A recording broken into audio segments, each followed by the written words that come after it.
কাঁচা আমের রেশমি আচার। এই আচারটার নাম রেশমি আচার কেন? এটা কি কেউ বলতে পারেন? ঠিক আছে, আমিই বলে দিচ্ছি। আসসালামু আলাইকুম viewers, welcome back to my miracle kitchen.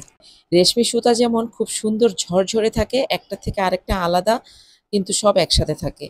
ঠিক সেই রকমই এই আচারের প্রত্যেকটা আমের টুকরা একসাথে থাকে ঠিকই, কিন্তু একটার সাথে আরেকটা জড়িয়ে যায় না, আলাদা আলাদা থাকে, একদম ঝরঝরে।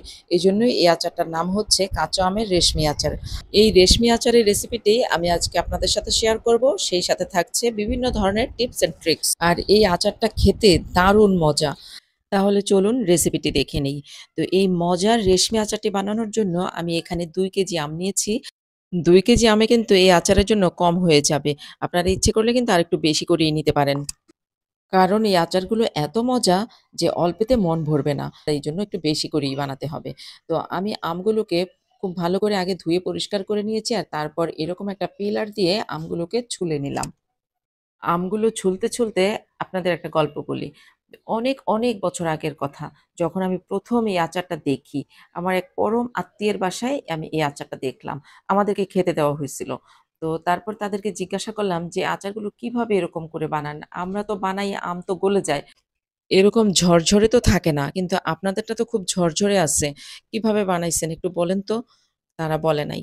তারা শুধু আমাকে এমনিতেই সাধারণ একটা কথা বলে দিছে। আমগুলোকে ছুলে কুচি, কুচি করে নিয়ে ধুয়ে চিনি দিয়া জাল দিছি। এভাবেই বানাইছি। কিন্তু আমরা ওইভাবে বানাইতে গেছি তাদের কথা মতো সব আম গলে একাকার হয়ে গেছে।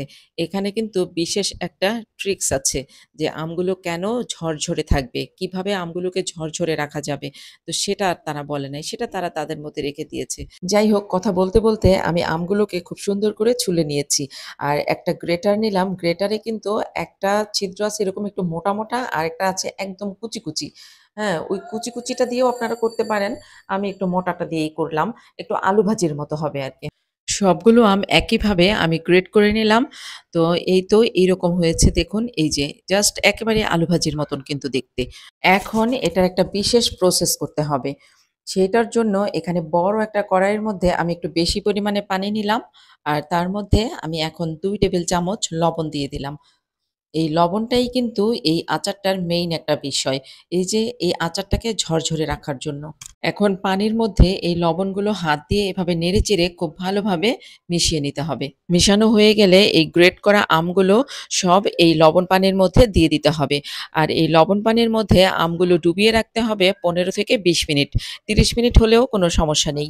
২০ মিনিট পর আমগুলোকে একটু পানির মধ্যে রেখেই এভাবে কচলে, কচলে নিতে হবে যাতে আমের টক ভাবটা চলে যায়। তারপর এর থেকে আমগুলোকে এভাবে ছেঁকে তুলে নিতে হবে।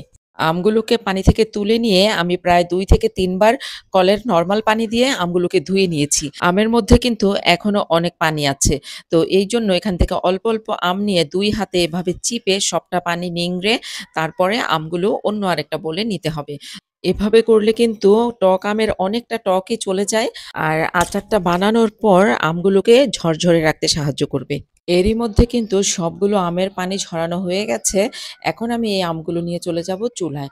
তো চুলায় আমি একটা বড় ফ্রাই প্যান বসিয়ে দিয়েছি, আর তার মধ্যে চুলাটা জ্বালানো আছে, আর আমগুলো আমি দিয়ে দিলাম।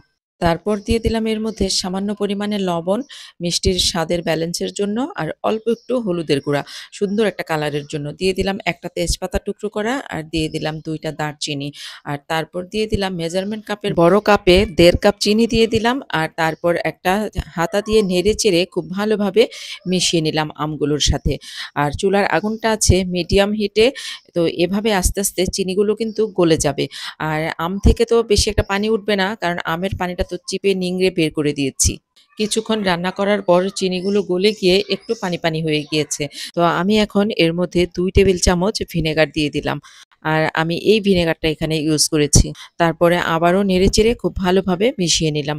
এখন মিডিয়াম টু লো হিটে করে দিয়ে আরো কিছুক্ষণ রান্না করলাম।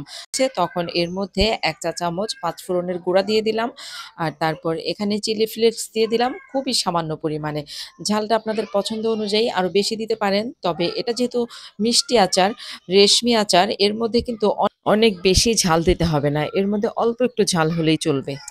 তারপর আরো কিছুক্ষণ রান্না করা হলো মিডিয়াম টু লো হিটে। যখন দেখবো এরকম নিচে একটু লেগে আসছে কিন্তু পোড়া যাবে না। খেয়াল রাখতে হবে যাতে পুড়ে না যায়।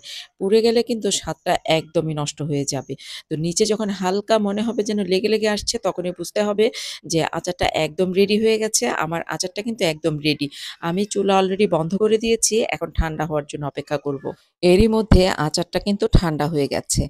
আর এই যে দেখুন আচারটা কত সুন্দর হয়েছে, একদম ঝরঝরে। দেখুন একেকটা আম আলাদা আছে। একটার গায়ের সাথে কিন্তু আরেকটা জটলা বেঁধে যায় নাই। একদম একটা আমের টুকরোও কিন্তু গলে যায় নাই। একদম ছোট যেই টুকরাটা আছে সেটাও কিন্তু গলে যায় নাই। সেটাও সেভাবেই আছে। আপনারা দেখলে বুঝতে পারবেন যে এটা কতটা ঝরঝরে। আর আমগুলো কিন্তু একেবারে ট্রান্সপারেন্ট হয়ে গেছে। সামনাসামনি আচারটা দেখতে কিন্তু অনেক সুন্দর লাগছে। একেবারে চিকচিক করছে। যদিও সেটা ক্যামেরায় বোঝা যাচ্ছে না। দেখলেন তো কাঁচা আমের রেশমি আচারটি বানানো কত সহজ আর খেতেও কিন্তু দারুণ। আর অনেক সময় কিন্তু আমাদের অনেক আত্মীয়স্বজনকে আচার গিফট করতে হয়। মানে কি দিতে হয় আরকি। তখন এই আচারটা বানিয়ে দিতে পারেন। তারা খেয়েও ভীষণ মজা পাবে আর আপনার বানাতেও খুব সহজ হবে। আর এই আচারটা যেকোনো ধরনের কাঁচের বয়মে সংরক্ষণ করতে পারবেন সারা বছর। আমার এই রেশমি আচারের ভিডিওটি ভালো লাগলে আমার চ্যানেলটি সাবস্ক্রাইব করে রাখতে পারেন পরবর্তীতে আরো সুন্দর মজার ভিডিও পাবার জন্য। আজকের মতো আমি রেশমি আচারের ভিডিওটি এখানেই শেষ করছি। আবার দেখা হবে আপনাদের সাথে নতুন কোনো ভিডিও নিয়ে, নতুন কোনো রেসিপি নিয়ে। ততদিন আপনারা ভালো থাকবেন, সুস্থ থাকবেন, মিরাকেল কিচেনের সাথেই থাকবেন। আল্লাহ হাফেজ।